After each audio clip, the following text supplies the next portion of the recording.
पूछता है भारत कि सुशांत सिंह राजपूत की हत्या केस में सबसे बड़ा संदिग्ध कौन है? पूरा देश जानता है रिया चक्रवर्ती, लेकिन वो आज तक गिरफ्तार नहीं हुई। जानते हैं क्यों दोस्तों? सुशांत सिंह राजपूत मामले में क्या उनके घर पे रहने वाले स्टाफ मेंबर इंक्लूड हैं? क्या सुशांत के घर पे काम करने वाले नौकर के हाथ मिले थे 22 लाख रुपए? क्या सुशांत सिंह राजपूत मामला अब सॉल्व हो जाएगा? क्या इस पूरे मामले में अब खुलेंगे सारे राज? और दूसरी तरफ मोदी जी ने बॉलीवुड की कह के ले ली है। जी हाँ, बॉलीवुड को लेकर मोदी जी ने जो खुलासा किया है उसके बाद बॉलीवुड की तो लंका लग गई है। क्योंकि कहते हैं ना, जब मोदी जी बोलते हैं तो बहुतों के मुंह चुप हो जाते हैं, और आज बहुत सारे लोगों के मुंह तो चुप हुए हैं, दूसरी तरफ उनके मुंह से जो नकाब ढके हुए थे उनके मुंह में वो भी हट गए हैं। क्या है पूरी बात आपको बताएंगे इस वीडियो में। पर सबसे पहले आपसे अपील करेंगे, अगर आप इस चैनल के अंदर नए हो तो वीडियो को लाइक, वीडियो को शेयर, चैनल को सब्सक्राइब करना बिल्कुल मत भूलना। सबसे पहले हम आपको बता दें कि सुशांत सिंह राजपूत मामले में सुशांत के घर पे काम करने वाले एक स्टाफ मेंबर के हाथ क्या 22 लाख रुपए मिले थे? ऐसा खुलासा बहुत सारे लोगों ने तो किया। इसी के साथ कहा जाता है कि सुशांत के पटना वाले नेबर जो सुशांत के बचपन के दोस्त बताए जाते हैं उन्होंने भी किया था। एक लाइव सेशन के दौरान उन्होंने खुलासा किया, जिसके बाद कई सारे आर्टिकल छपने शुरू हो गए कि सुशांत सिंह राजपूत के बचपन के दोस्त ने खुलासा किया कि उनके घर पे रहने वाले एक नौकर के हाथ 22 लाख रुपए मिले हैं। वो नौकर कौन था? वो नौकर आज तक इंटरव्यू देने नहीं आया। वो नौकर कभी भी फ्रंट में निकल के नहीं आया, क्योंकि कहा जाता है कि जब ये मामला हुआ था तब भी हमने शायद नीरज को और साथ में कहा जाता है कि सुशांत के घर पे रहने वाले पिठानी को देखा था जो इंटरव्यू दे रहे थे, पर केशव नहीं निकल के आए बाहर। नीरज कहा जाता है कि बाहर आए थे, पर दूसरी तरफ देखा जाए तो दीपेश बाहर नहीं आए थे। तो इनके ऊपर बहुत गंभीर सवाल उठे थे, और इन्हीं में से कुछ लोगों के ऊपर कई गंभीर सवाल उठे। और जब चाबी वाले की बात निकल के आई तब भी सवाल उठे, पर ये 22 लाख रुपए किसके हाथ मिले थे? क्या वो दीपेश था? अगर मिले थे तो भैया वो कहाँ से आए 22 लाख रुपए? अगर वो नहीं मिले थे तो फिर सुशांत के पटना वाले नेबर ने इतनी बड़ी बात कैसे बोल दी? आखिरकार उनको ये इन्फॉर्मेशन कहाँ से मिली? और ये इन्फॉर्मेशन अगर उनको मिली है तो क्या वो जो घर पे रहते थे नौकर या स्टाफ मेंबर, उनके हाथ से कुछ गलत काम करवाया गया था? आखिर सुशांत सिंह राजपूत मामला होने के बाद नौकरों ने कई सारे बयान दिए। काम करने वाले जो घर पे सर्वेंट थे उनके अलग अलग बयान निकल के आए, जिस बयानों के बाद सीबीआई ने भी बोला था कि ये लोगों के बयान कहीं ना कहीं बदल रहे हैं, एक जैसा बयान निकल के नहीं आ रहा है। और आप समझते हैं घर पे रहने वाले जो स्टाफ मेंबर हैं उनके जो बयान थे वो बहुत इंपॉर्टेंट हो जाते हैं, क्योंकि आखिरी वक्त तक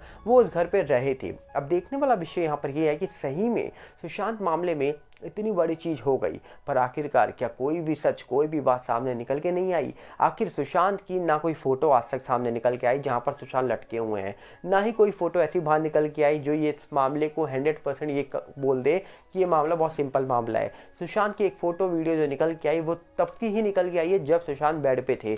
आखिर सुशांत को किसने उतारा? अगर किसी ने उतारा तो क्यों कोई फ़ोटो नहीं ली गई? अगर फ़ोटो नहीं ली गई तो भैया कोई वीडियो, कोई प्रूफ तो बनाने चाहिए थे ताकि आपके ऊपर कोई विश्वास कर पाए। अगर आप इतनी जल्दबाजी में सब चीज़ें कर रहे हो, चाबी वाला आ रहा है, चाबी वाला आने के बाद चाबी वाले को गेट भी नहीं खोलने दिया जा रहा है, तो अंदर ऐसा क्या हुआ था जो गेट नहीं खोलने दिया जा रहा था? चाबी कहाँ गई उस घर की? उनके सिस्टर ने दावा करा जब हमने आखिर में चाबी हैंडओवर करी तो जो मालिक था घर का उसने कहा भैया चाबी हमको नहीं दी गई है। तो इतनी बड़े सवाल इस पूरे मामले में आज भी उठाए जाते हैं कि भैया घर की चाबी नहीं है, सीसीटीवी फुटेज बंद थे और स्टाफ मेंबर ने चाबी वाले को बुला लिया, चाबी वाले ने गेट खोला भी नहीं और उसको भगा दिया गया वहाँ से, बोला कि आप जाओ यहाँ से। और चाबी उस कमरे की चली कहाँ गई? डुप्लीकेट की जो होती है वो कहाँ थी? किसी को नहीं पता। पर स्टाफ मेंबर के ऊपर सवाल ये उठे कि भैया स्टाफ मेंबर जब सुशांत की डेथ हो जाती है तो बाद में भैया आराम से खाना बना रहे थे वो लोग, क्योंकि ये खुलासा उनके सिस्टर ने किया था। जब सुशांत की डेथ हो जाती है वो लोग पहुंचे थे मुंबई, तो जो घर पे स्टाफ मेंबर था वो आराम से नॉर्मली खाना बना रहा था जैसे कुछ हुआ ही नहीं है घर पे। तो क्या जो स्टाफ मेंबर थे वो प्लांट किए गए थे? ये भी सवाल कई लोगों ने पूछे, कई लोगों ने उठाए, पर आज भी इस पूरे मामले में बहुत ऐसे सवाल हैं जिनके ऊपर प्रश्न पूछे जाते हैं, प्रश्न उठाए जाते हैं, और कई ऐसी चीज़ें हैं जो आज भी आपको ट्विटर हैंडल में मिल जाएंगी, क्योंकि ट्विटर में इस पूरे मामले के बारे में लोग चर्चा करते रहते हैं, मामले के बारे में बात करते रहते हैं, पर कुछ भी फिलहाल निकल के नहीं आ रहा है। लोग इंतजार कर रहे हैं कब इस पूरे मामले का सच सामने आएगा, क्योंकि एनसीबी, ईडी ने तो अपना काम बहुत तेज़ी से किया था, और सीबीआई क्यों चुप हो गई, कोई नहीं जानता। हाल ही में एनके सूद जी ने कहा था कि इस पूरे मामले में सीबीआई जांच कर रही है, सबूत उनके पास होंगे तो जांच पूरी हो जाएगी, सबूत अगर मिटा दिए गए होंगे तो फिर जांच कैसे पूरी होगी। और वैसे ही सिटीजन कोर्ट ऑफ इंडिया के अंदर नीलेश ओझा जी ने कहा था कि मामले में नेता अभिनेता इन्वॉल्व हैं, बहुत जल्दी नाम सामने आएंगे। कई बड़े लोगों के नाम लिए गए उनके द्वारा, कई बड़ी बड़ी बातें की गई उनके द्वारा, और कहीं ना कहीं उनकी बातों की अगर हम बात करें तो इस मामले में बहुत बड़े बड़े नाम इन्वॉल्व हो सकते हैं, जैसा उन्होंने अपने सेशंस में दावा किया है। तो देखने वाला विषय होगा कि क्या वो सच सामने आएगा, क्योंकि एनसीबी ईडी ने शुरुआत में जब जांच करी थी तो भैया एनसीबी ने तो बॉलीवुड की रेड मार दी थी, क्योंकि भैया लगातार एनसीबी बॉलीवुड वालों को चक्कर लगवा रही थी एनसीबी ऑफिस के। और ईडी जब जांच करने आई तो पता लगा सुशांत के अकाउंट से पैसे ही गायब हो रहे हैं। तब एनसीबी ने भी कहा जा रहा है कि सवाल उठाए बॉलीवुड वालों पर, और ईडी ने भी सवाल उठाए रिया के ऊपर। ये सवाल बहुत तेजी से आगे बढ़ रहे थे, पर सवाल नहीं उठे तो स्टाफ मेंबर पर। क्यों? क्योंकि एक दावा सुशांत की 55 के दोस्त अगर कर रहे हैं कि 22 लाख रुपए नौकर के हाथ मिले, तो भैया वो 22 लाख कब मिले, कैसे मिले, क्यों मिले। उनका तो ये भी कहना था कि सुशांत की डेथ तो सुबह 4 बजे हो गई थी। अब ये सुबह 4 बजे की कहानी नहीं निकल के आई थी, इसके जवाब आज तक सामने निकल के नहीं आया। अगर हम दूसरी तरफ बात करें तो कहा जा रहा है कि अभी हाल ही में क्रिएटर अवार्ड दिए गए हैं, जो मोदी जी के द्वारा दिए गए हैं, जहां पर सोशल मीडिया के कई सारे क्रिएटर पहुंचे और नॉमिनेशन के बाद कई जो क्रिएटर सेलेक्ट हुए हैं उनको अवार्ड मिले हैं। अब इन सब के बीच में मोदी जी ने एक बहुत बड़ी बात बोल दी है कि कई सारे हमारे बीच में ऐसे लोग बैठे हैं जो कहीं ना कहीं बहुत सारी चीज़ों को प्रमोट करते हैं। एनवायरनमेंट को अच्छा और सुधारने के लिए अपील की जाती है कि एनवायरनमेंट को अच्छा रखा जाए, ये काम करें, वो काम करें।